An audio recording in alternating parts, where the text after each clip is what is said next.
Hi, my name is Diksha. Now I explain the implementation of k-means algorithm.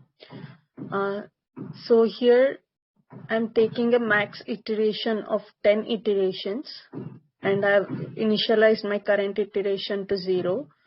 I'm taking this as a sample data set, and I'm taking the k is equal to 3, that is the number of clusters I want to divide my data set as 3.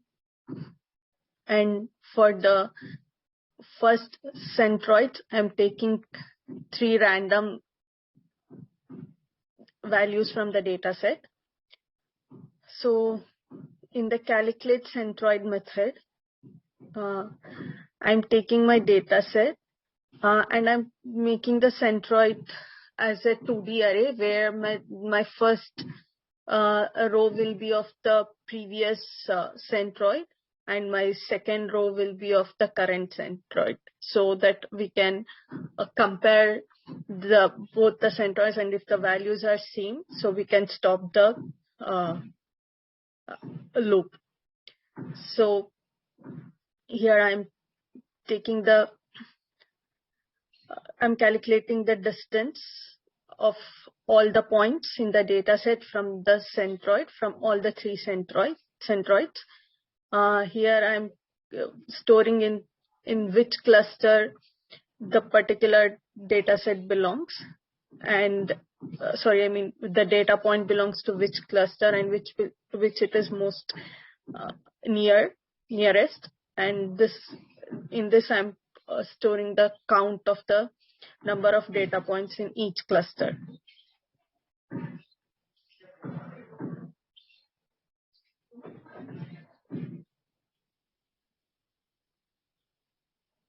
Cluster count to keep the count of how many number of date values are there in each cluster.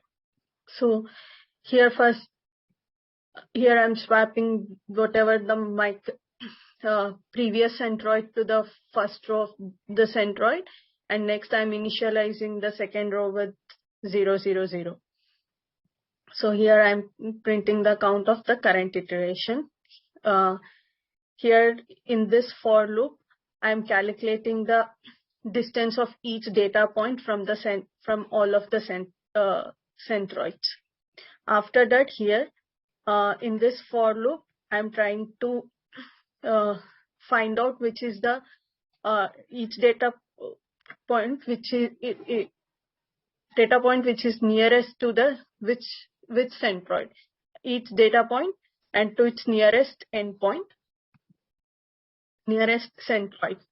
So in this, I'm storing the total of for each, to calculate the mean, I'm storing the sum of centroid in this particular cluster. So after that, here I'm printing the current cluster, and after that, here I am calculating the mean of the new centroids. Here again, once I have calculated the new centroids, I'm checking whether is centroid repeating. That means have we reached is my previous centroid and the current centroid values are same. So if we have achieved it, if we have is centroid repeating, and I'm also checking whether I've reached the max iteration, like we have completed the 10 iteration. If it is not achieved, again I'm calling the calculate centroid method to go over the iteration. Otherwise, I'm printing the final cluster. So I'll just run this once now.